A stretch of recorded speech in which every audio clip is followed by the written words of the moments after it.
खिचड़ी अगर रसोई घर में पके तो बीमार आदमी को स्वस्थ कर देती है, और खिचड़ी अगर दिमाग में पके तो स्वस्थ आदमी को बीमार कर देती है।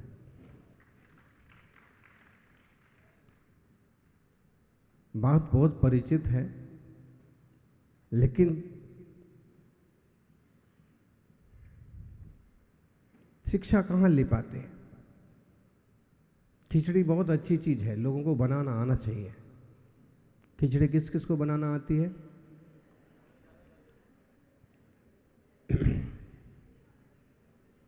कैसे बनती है? दाल चावल बराबर बराबर मिला दिए तो खिचड़ी बन जाती है, बराबर नहीं मिलाना पड़ते हैं।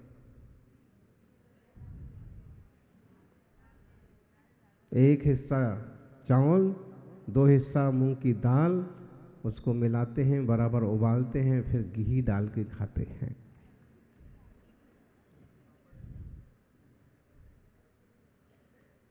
ये एक पथ्य है ये, और बीमार आदमी भी अगर इस तरह का प्रयोग करे तो वो भी स्वस्थ हो जाए।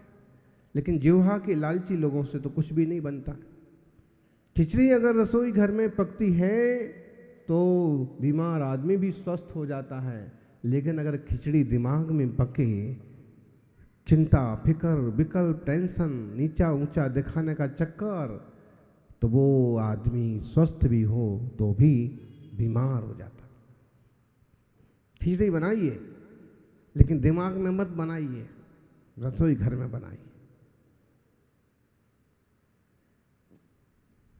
भूत में मत जियो और भविष्य में भी मत जियो, वर्तमान में जियो, वर्तमान बन जाओगे। Past is a best paper, past is a best paper, present is a news paper, future is a question paper, so read and write carefully, otherwise your life will tissue paper.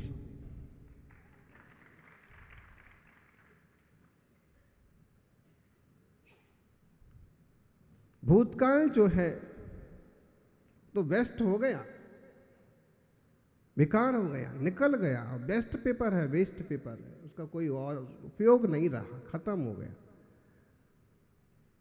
और future, presents, news paper है, जो चल रहा है news paper है एक तरह से।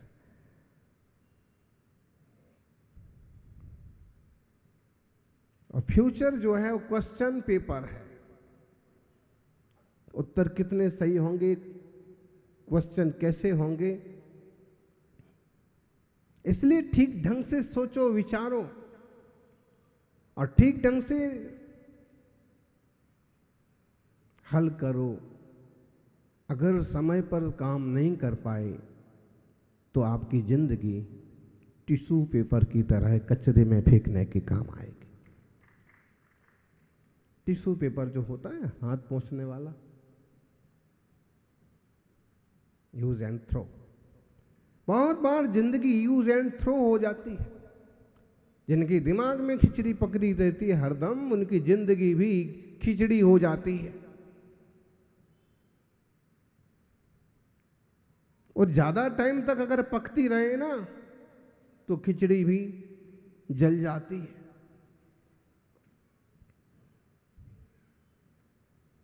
जिंदगी भी बिगड़ जाती है। ज्ञानियों, आचार्य देव कहते हैं, स्वपर का भेद विज्ञान करो, इससे बढ़िया और कोई मार्ग नहीं है।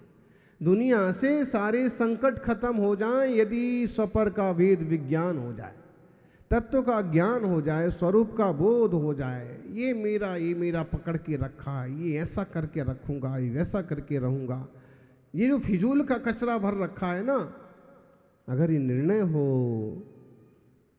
परित्राहम अतिस्वस्मात् च्युतो बध्नात्य संशयम् स्वस्मिन्नहं मतिश्च्युत्वा परस्मान् मुच्यते बुधाः।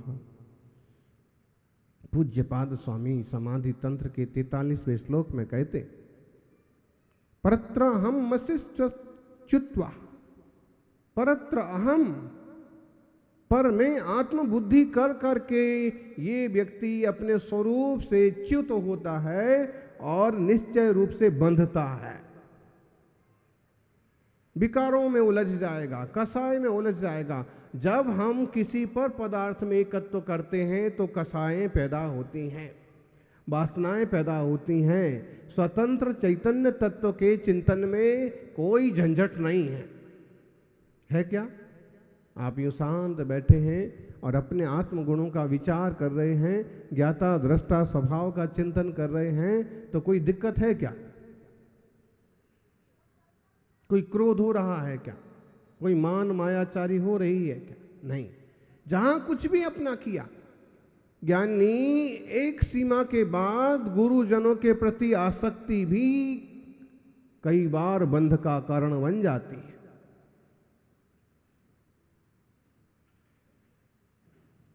गुरुजन जो हैं, देवशास्त्र गुरु, वो आपके आलंबन हैं, मोक्ष मार्ग के निमित्त हैं। उनमें भी अतिराग नुकसानदायक हो जाएगा। रत्तो बंधई कम मम मुच्चई जीवो विराग संपन्नो ऐसो जिनोपदेशो तम्मा कम्मी सुमारज। समय सार की 50वीं नंबर की 150 नंबर की गाथा बहुत बढ़िया संदेश देती है। राग बांधता है, वैराग्य भाव जीव को मुक्त कर देता है। इसलिए हे जीव, तू राग को छोड़, लेकिन छूटता नहीं है। छूटे, जैसे जैसे ज्ञान बढ़े वैसे वैसे राग भी कम होता है। आपको निकल आया ना समय प्रवचन सुनने का, रोज समय मिल जाता है मंच पर पहुंचने का, रोज समय मिल जाता है, मिल नहीं जाता है। वो रुचि है, वो भावना है, इसलिए समय निकाला जाता है। ये समय हमारा निश्चित है। हम 8:30 से 10 बजे तक गुरु चरणों में मंडप में रहेंगे। इसके आगे पीछे दूसरे जो काम है वो सेट करो।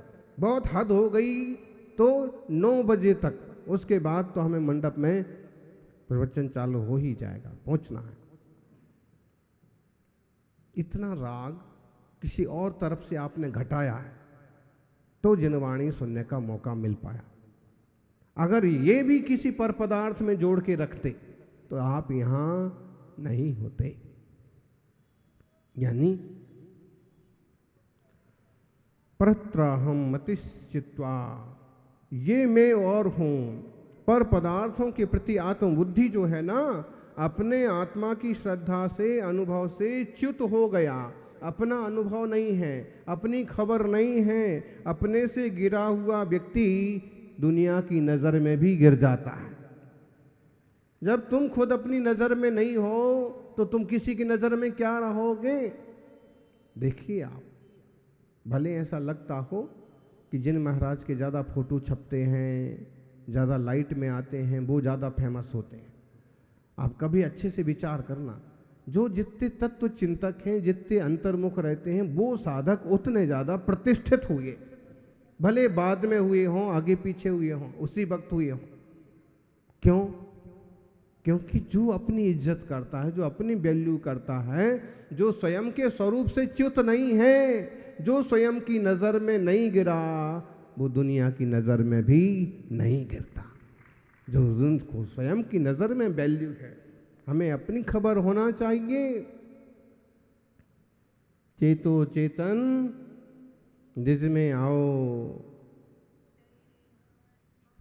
चेतो चेतन निज में आओ, अंतर आत्मा बुला रही है। जग में अपना कोई नहीं है, तू तो ज्ञानानंदमय है। एक बार अपने में आशा, अपनी खबर क्यों भुला दई है।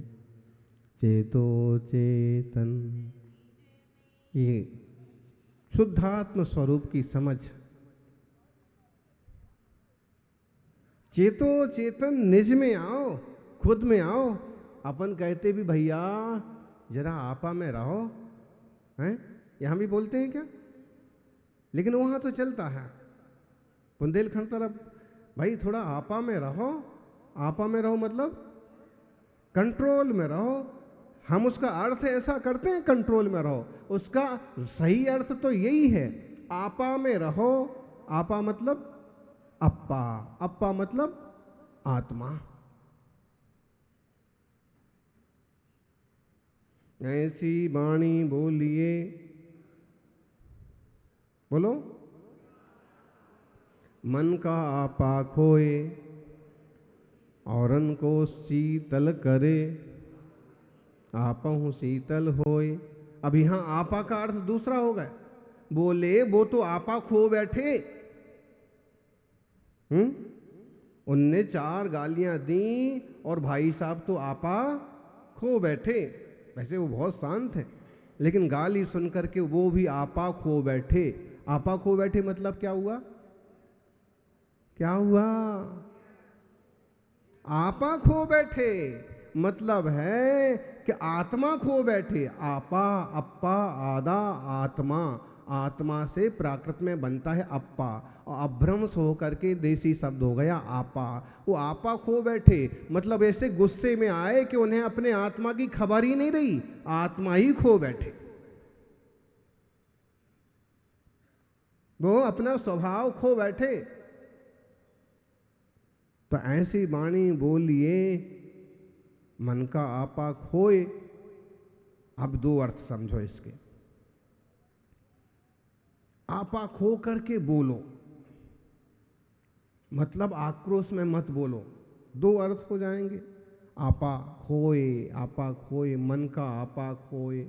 मन में आक्रोश वगैरह है तो इस विकार को खो करके और ऐसी वाणी बोलो कि औरन को भी शीतल करे और खुद को भी शीतल करे।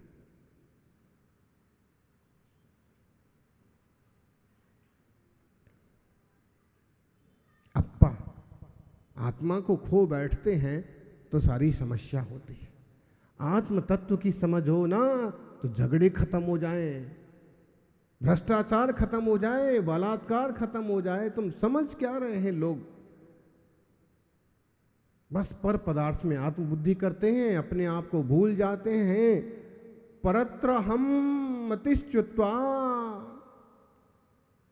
चितो वदनाच्य संशयम। पर में आत्मबुद्धि करके अपने स्वरूप से जो च्युत हुआ वो बंधु को प्राप्त होता है।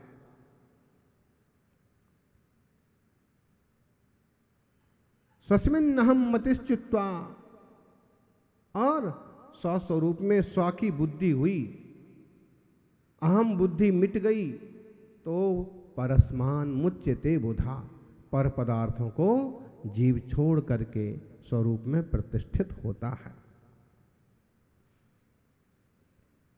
अपनी आत्मा की श्रद्धा से, अनुभव से गिरा हुआ, छूटा हुआ पर पदार्थ में, जड़ शरीर आदि में अहम पने की मान्यता करता है। मैं शरीर हूं, ऐसी श्रद्धा करता है, ऐसा ज्ञान करता है, ऐसा जीव निश्चय से बंध को प्राप्त होता है। और स्वस्मिन् अहम् मति, जिस अपने आप में अपनी मति हो गई, ऐसा बुद्धिमान कर्म बंध से मुच्यते, छूट जाता है। अपने में आत्ममति करो। जब बाहर जाते हैं तो झंझट होता ही है। आपके जिले की घटना बनी, एक छोरी ने दूसरी छोरी को मार दिया। पिछले दिनों की घटना है।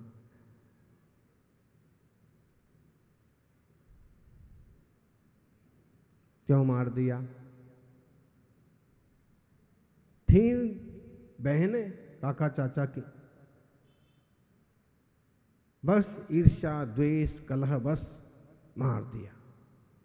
मार क्या दिया? मारी तो लाठी, लेकिन लाठी ऐसी लगी कि वो मरी गई।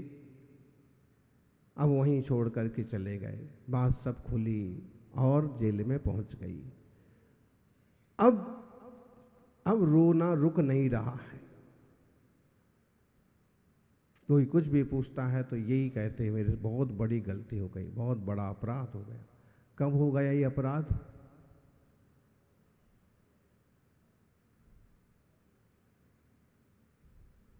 अशोक जी वहां बैठो। सही बात है, चेयर पर बैठने वाला तो सिर्फ चेयरमैन होता है, जमीन पर बैठने वाला जमींदार होता है।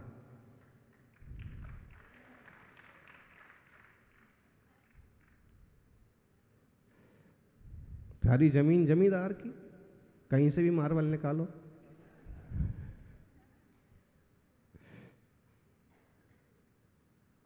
ज्ञानी है तो ताजा घटना, लेकिन इसमें सीखने चाहे तो बहुत सीख ले।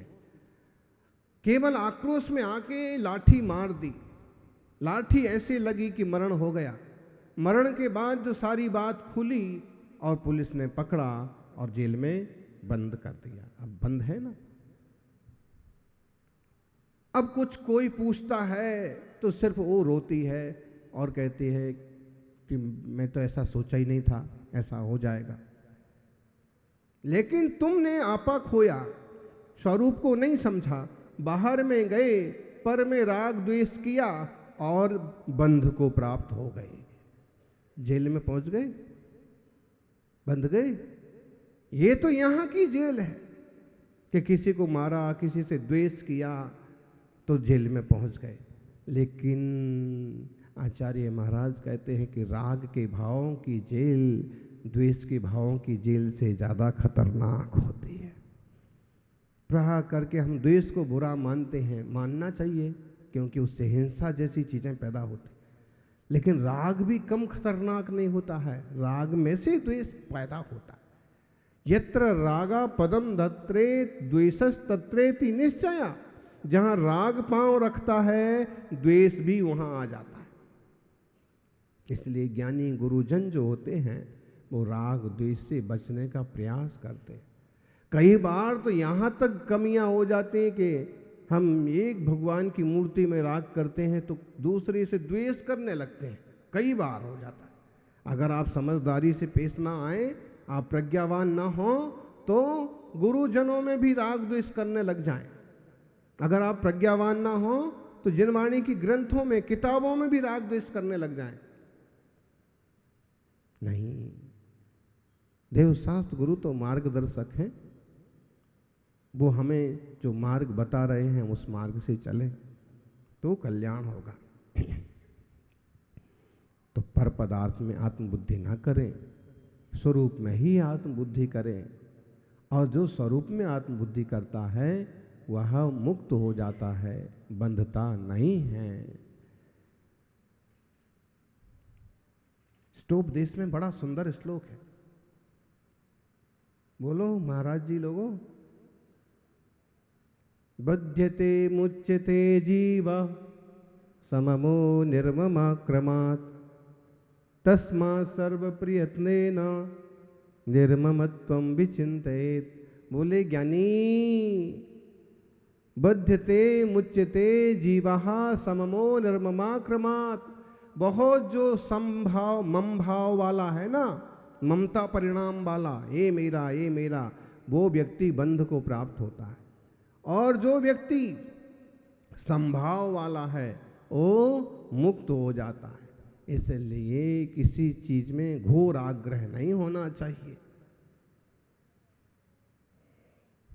किसी चीज में घोर आग्रह नहीं होना चाहिए। सम्यक दर्शन और सम्यक दर्शन की जो निमित्त आदि हैं उनमें आप थोड़ी सी आग्रह बुद्धि भले रखें, लेकिन ऐसा ना हो कि ऐसा आग्रह हो जाए कि सम्यक दर्शन मिथ्या दर्शन बन जाए।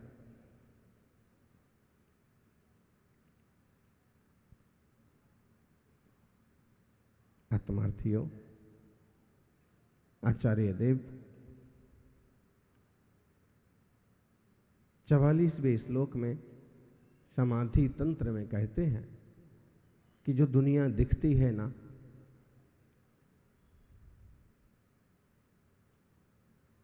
ये मैं नहीं हूं, जो मैं हूं वो दिखता नहीं हूं। हमें क्या दिखा?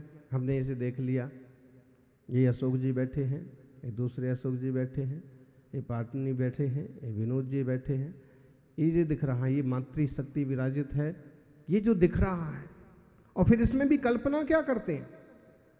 देखो, कल्पना तो ज्ञानी भी करता है और अज्ञानी भी करता है, फर्क दोनों में बहुत होता है। समझ में आया ना वैद्य जी? फर्क दोनों में बहुत होता है। मुनिराज की दृष्टि इधर भी गई, इधर भी गई, उनके लिए जीव मात्र समतुल्य है। लेकिन जिसके भीतर राग है उसकी दृष्टि में तो कुछ और ही खोजती रहती। वो बात आचार्य श्री यहां कह रहे हैं, दृश्यमान मिदम मूढ़ त्रिलिंगमो बुध्यते इदमिद्यो बुद्ध्यस्तु निष्पन्नम शब्द वर्जितम। आचार्य पूज्यपाद स्वामी बहुत ही मंगलकारी मार्गदर्शन करते हैं। ज्ञानी दृश्यमान मिदम मूढ़, हे मूढ़ या मूर्ख बहिरात्मा, जो ये दी चीजें दिखने लायक है ना, उनको देखता है और इसमें क्या निर्णय करता है? त्रिलिंग मौ बुद्धते, ये तो पुरुष हैं, ये स्त्री है, ये नपुंसक है। क्या बुद्धि करते रहते हैं? करते हैं लोग ऐसे। वो ये देखते बैठे रहेंगे, स्त्री पुरुष नपुंसक, उसमें सुंदर असुंदर, अपना पराया। तो ये जो दिख रहा है तुम्हें, ये जो भेद तुम कर रहे हो, ये क्या वास्तव में ऐसा है? वैदिक शास्त्रों में इसे ही माया कहा है। और आचार्य जैनाचार्य भी कहेंगे ये सब माया है। हमें आप दिख रहे हो, आप अमुक रूप में दिख रहे हो, काला जी दिख रहे, गोरा जी दिख रहे, बड़जात्या जी दिख रहे, छावड़ा जी दिख रहे, ये जो है ना, इसको हम माया कह सकते हैं। ये सब माया है। आप कहोगे हमें आप मायाचारी करने वाला कह रहे, आपको मायाचारी करने वाला नहीं कह रहे। ये सब माया है। कैसी माया है? चेतन तत्व जो दिखता है, चैतन्य तत्व जो देखता है, ज्ञाता दृष्टा स्वभाव जो देखता है, वो तो दिखता है नहीं। और ये जो रचना हो रखी है, ये जो हमें दिख रहा है, ये चेतन तत्व है नहीं। तो बताओ, ये सारी रचनाएं जो दिख रही हैं, ये माया रूप हुई कि नहीं हुई? ये आज दिख रही हैं, 150 साल बाद नहीं दिखेंगी। कई बार तो 2-4 दिन में ही रचना मिट जाती है।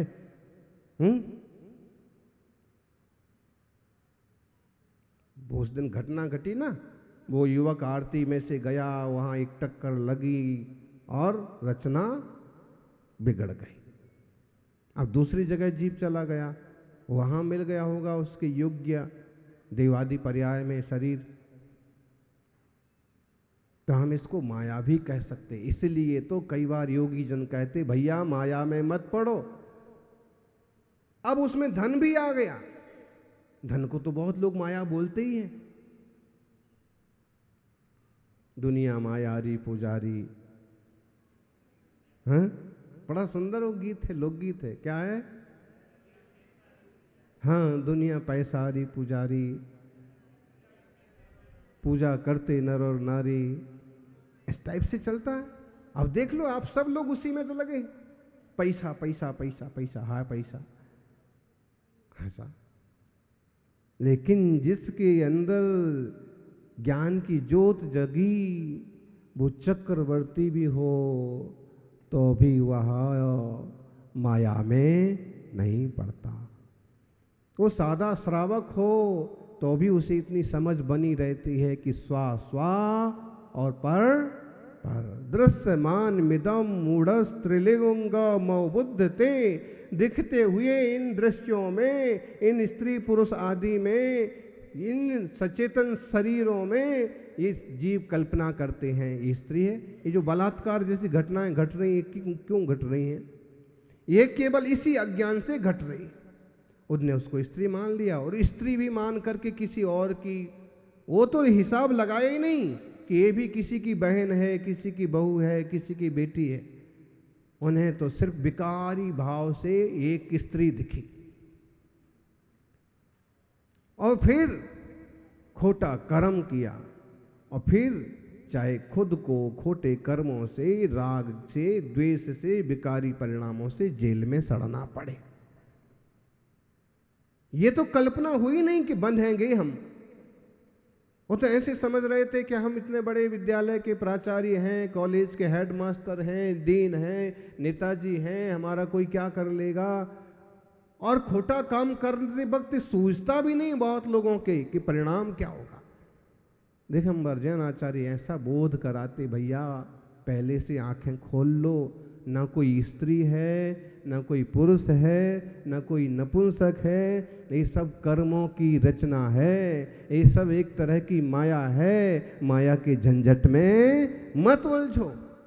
अच्छा, इतना ऊंचे ग्रेड का तुम नहीं समझ सकते तो इतना जरूर समझ लो कि जिससे शादी विवाह हुआ वो आपका निजी परिवार हो गया। बाकी सबके प्रति मातृ दृष्टि, पुत्री दृष्टि रखो, तो इस झंझट से बचे रहोगे।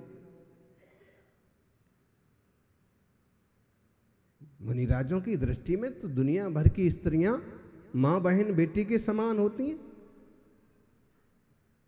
इतना पवित्र उनका जीवन और दृष्टि होती है कि पशु पंछियों में भी उन्हें भगवान आत्मा दिखता है। और मोही जन सिर्फ पर्याय देखते हैं, पर्याय देखते देखते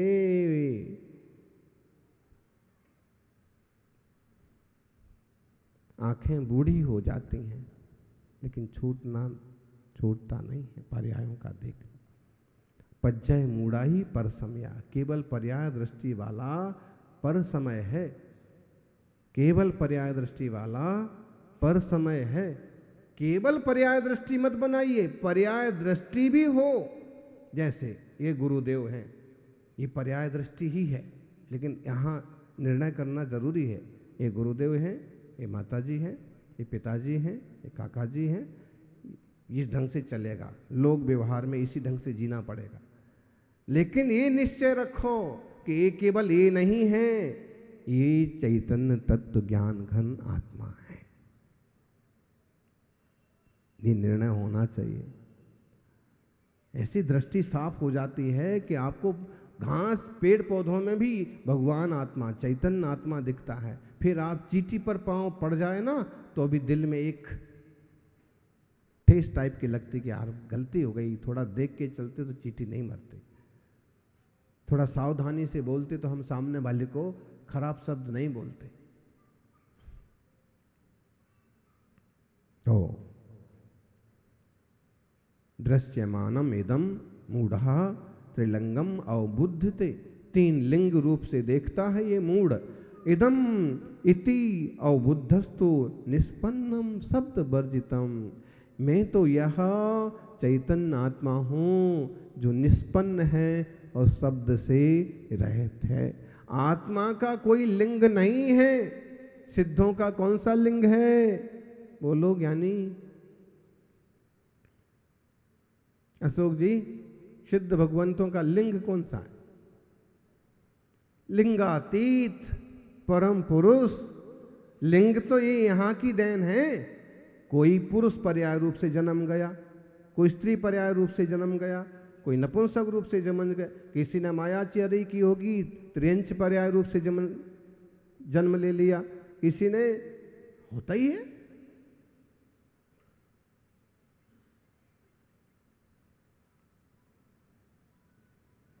बोले महाराज जी हमारे मंदिर में चमगादड़ बहुत है। चमगादड़ क्या बोलते उसको आप लोग?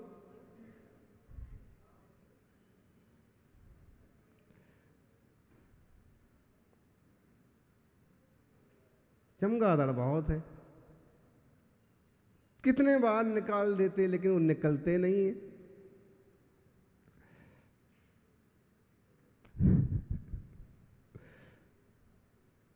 हमने कहा इस चमगादड़ों को आपके मंदिर से प्यार है।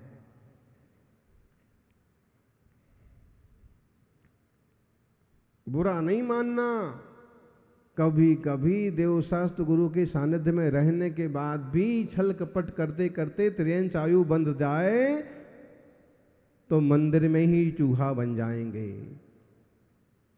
तुम्हें बाकायदा चावल खाने को मिलेंगे, कोई तुम्हें मारेगा भी नहीं, बहुत आसानी से आराम से घूम फिर सकोगे। रोज सवेरे 10 बजे मंदिर, 6 बजे मंदिर खुलेगा, 10 बजे बंद हो जाएगा। दिन भर तुम आराम से पूरे मंदिर में घूमते फिरते भी रहोगे।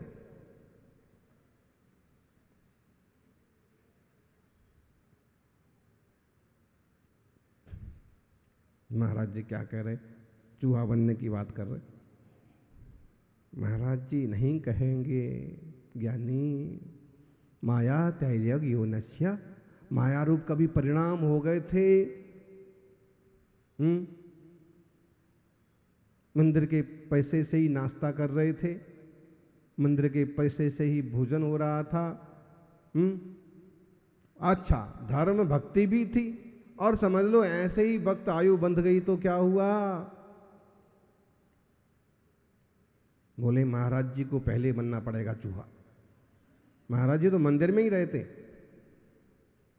मंदिर में रहने ना रहने से फर्क नहीं पड़ता है, फर्क पड़ता है परिणामों से। माया रूप परिणाम होंगे तो त्रियंच आयु का बंद हो जाएगा, और माया रूप परिणाम ना होंगे तो। लेकिन मंदिर की चीजों के संबंध में, निर्माल्य के संबंध में बड़ी सावधानी बरतना चाहिए।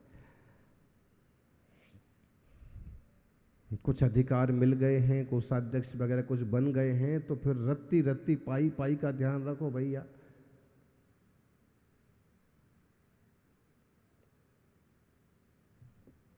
अब इसको ऐसे समझो कि आश्रव बंध निरंतर जारी है, और जैसे जैसे परिणाम होते रहते हैं वैसा वैसा आश्रव बंध होता है।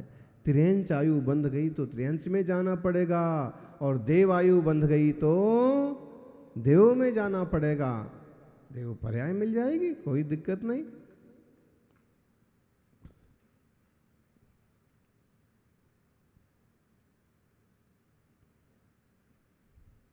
आत्मा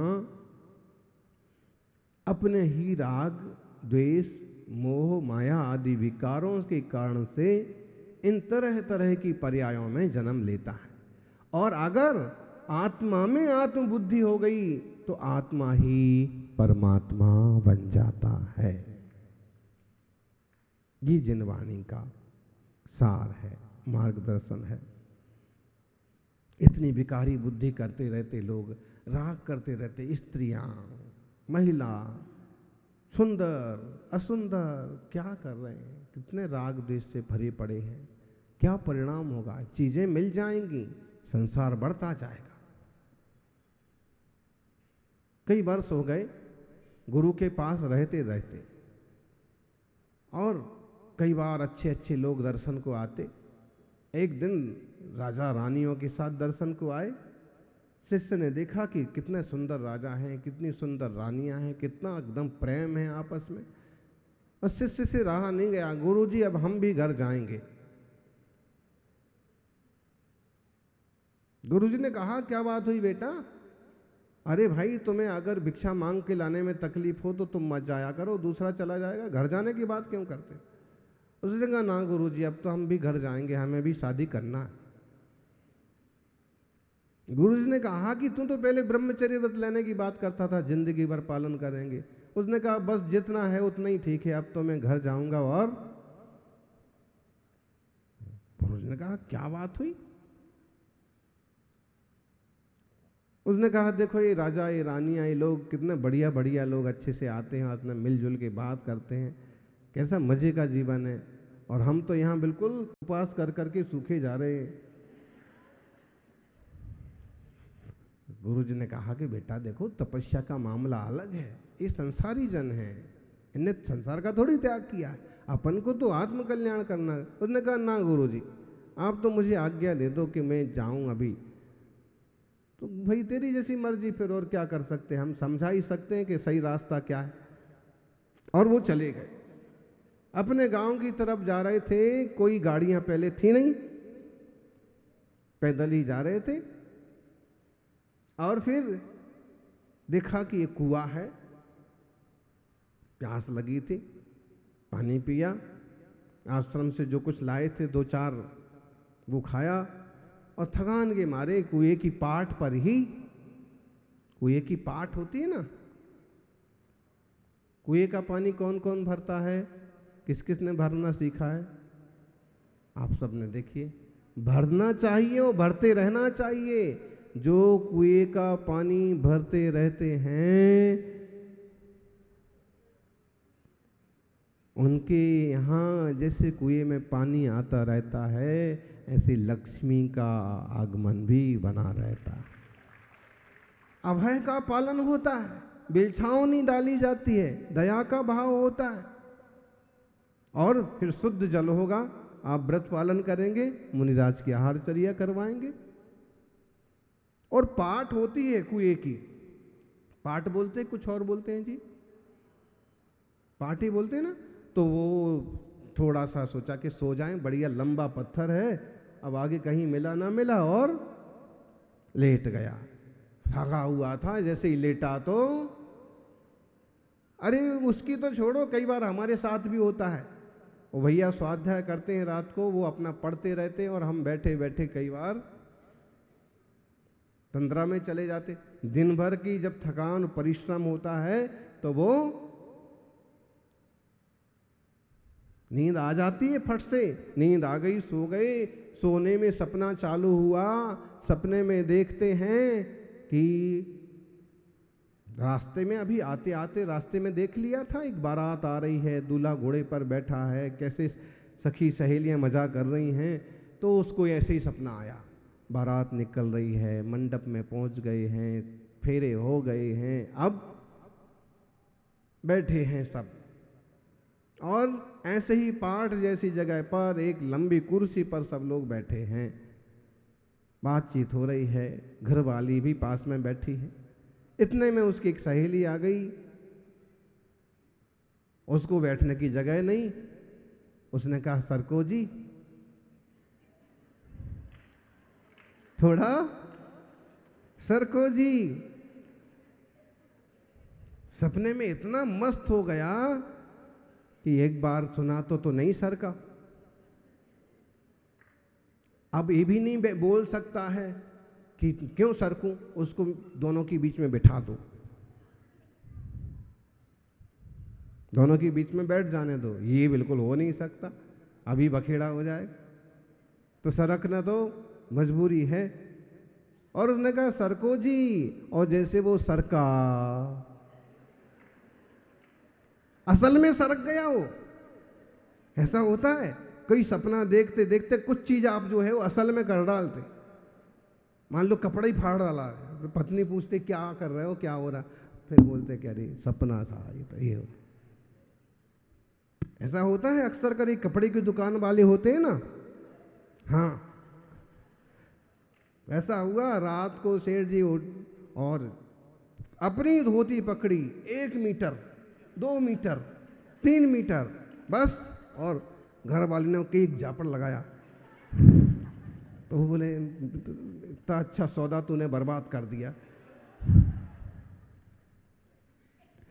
ऐसे ही चलता है परिणाम। ये संस्कार जो है बड़ा विचित्र होते। कुएं में गिरे, और जब पानी में गिरे तो अक्ल ठिकाने आई, जैसे तैसे बाहर तो निकल आए। फिर गुरु के पास पहुंचे, गुरु जी केवल सपने में शादी की और कुएं में गिरे, मैं तो आपके पास ही अच्छा हूं और मैं आजीवन ब्रह्मचर्य का नियम लेता हूं।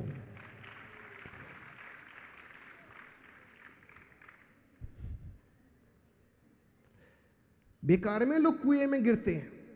अच्छा, जिनको गृहस्थी में जाना है तो ईमानदारी से जाएं, ऐसे दुनिया भर के पाप करने की क्या जरूरत पड़ी।